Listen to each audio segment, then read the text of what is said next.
Hey guys. Okay, so right out of the gate, I'll get into my thoughts at the end of the chapter in a bit because there's a lot to talk about there.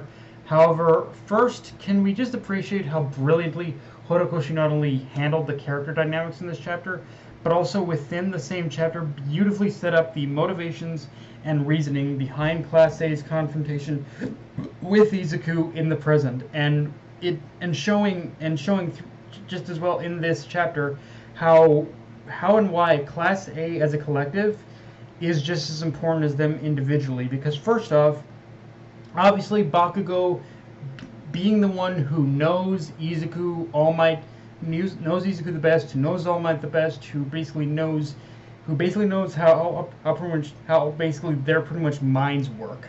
Uh, it's one I like right out of the gate how Bakugo was kind of able to, well, not only correctly predict what they would do, but in some ways also, but in some ways also just kind of call them out on the fact that Izuku and All Might are so much like each other that they're practically a self-destructive duel. Like you pretty much put these two together, you pretty much know the exact direction the exact direction and exact path they're going to take with something. Like it's kind of one of those things where they're pretty much so much like each other that it's pretty much actually a detriment to the other in some way. And I and even though Bakugo was pretty much able to correctly predict what they would do, it was still, when you get down to it, it was still basically everyone within Class A collectively as a whole that was able to use what little information they had in order to correctly deduce in broad strokes what was going on, and using just those tiny pieces of information, where it was able to know exactly how to pretty much act upon it. Like everything Class A did in this chapter was honestly masterfully done in some ways in how they handled this. Like they pretty much knew they pretty much knew in broad strokes of what Izuku was doing, and they chose to act in order to kind of just pretty much just just to confront the problem directly. And in fact, even though the confrontation with Endeavor does so much towards showing just how strong how pretty much strong the how strong the solidarity of Class A's bond is with Izuku, that's really only made possible because of everything they've experienced at UA as students and classmates. Like, it's one of those times where every arc, even in the arcs we as the readers aren't hugely invested in, it shows that every moment has in some way, however small, however large, has been contributing towards this very moment, and further shows that, contrary to how UA and Nezu has been treating this whole situation with the students up to this point, Class 1A has long since moved past just being students and has resolved themselves to face this exact worst case scenario head on. In fact, if anything, UA is still, I think the thing that's frustrating to me about this chapter is that UA is still making the exact same goddamn mistakes they always have. Like, what UA is doing now is obviously a scenario you would do in any scenario like this. But at the same time, they're pretty much also making the exact same mistakes that they always have up to this point. So it's like, yeah, it's almost like they've learned, but they haven't at the same time. And now, and that, but when you get down to it, the students, they don't need protection, despite what Endeavor may try and tell them to. Like, the students are prepared in order to face this situation. They just need to be given the chance. And even though when it comes to Endeavor, he may try and tell himself the opposite in order to protect his Shoto and his family, I genuinely loved how Pepper and Shoto just kind of called him out on that bullshit. Like Shoto already showed Endeavor he was prepared in order to face Toya, but Endeavor himself just grew too scared in order to involve Shoto. But it's like, Endeavor, Trust your son. Seriously, it's communicate. That's all I'm asking.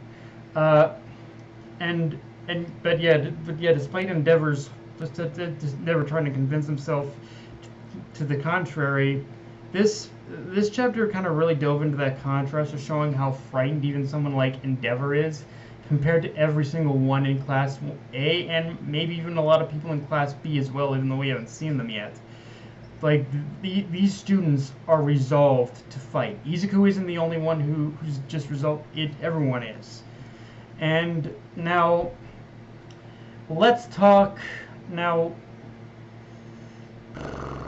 Now, with that said, let's talk about the confrontation between Izuku and Class A because, wow, this is one of those times where when you really look at the setup of Class 1A's arrival and Izuku telling them to stay out of his way or I'm fine, all his usual bullshit, it really does show how Izuku's own classmates have gotten to know him better than he even knows himself because everything he was saying was just so predictable. And going back to what I said about Class A, everything they're seeing now in front of them with Izuku is not in any shape or form a shock to them.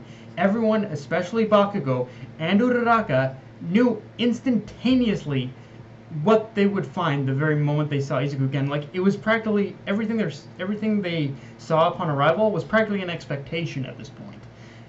But if anything, like most shocking part about this chapter is how just using so little information, Uraraka and Bakugo were able to predict practically everything about what's happened in this arc and how it's affected Izuku despite not knowing the actual details themselves.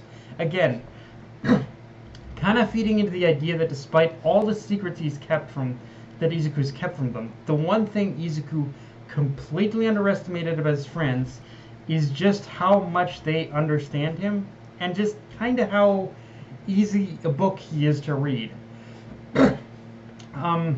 With that said, though, if I did have any problems with this chapter, I'd say I'm mixed on Nezu's whole explanation on the current state of UA, classes, like lessons, Class A, all that, like just the operation of the school itself currently, because if with the whole thing of Class A technically still being first years, on one hand, given the current circumstances, it does make sense. Well, the printers do this as the school itself is being treated as a refuge. And having classes in the middle of such a crisis event like this would definitely impede on classes and the students' ability to learn on just the bare basic level. So it works for that purpose. However, on the flip side of that, just the fact that everyone else in Class A is still on the same academic level as Izuku since he left, it does feel like Horikoshi is kind of lampshading the issue of what actually happens when you leave school. And I get why he did it. It's to avoid any narrative complications of Izuku getting left behind when he does finally make his return to school, while his classmates will already be second, third years. I get that. It's to keep things more narratively together and just make it not so complicated to keep track of everyone. But at the same time, I feel that would have been the perfect opportunity in order to bring Shinzo in and have Shinzo be like Izuku's replacement or something like that. But again, I get the reasoning why. It's just a little iffy for me. On that note, though, I look at when I look at this upcoming fight between Class A and Izuku, I see it from two different perspectives, both coming from the same place, which is that Izuku is in deep denial about how much he truly needs his friends right now. And on one hand, I think with him engaging in them the way he was, definitely shows he still pretty much very much believes that what he's doing and he's doing all this for the very sake of protecting his friends. And on that end, he wants to keep them away from him as possible so he can protect them. But at the same time, I think in this moment, there's with him engaging them, there's a small piece of Izuku that actually wants to be proven wrong and wants for the others to actually defeat him. Like the end of this chapter already sets the stage for the next one, where you get the sense that Izuku fighting all of Class A is his way of testing them to see if they can truly they can truly survive in this new world where the entire balance is shifted. And again, I think Izuku wants to be proven wrong, but he has to see for himself that he doesn't have to worry about protecting them, that they have the strength of will and capability in order to survive in what's essentially the second coming of All for One's dark age of villainy. And frankly, in that sense, he's not wrong to do that either, because you pretty much do still need to show.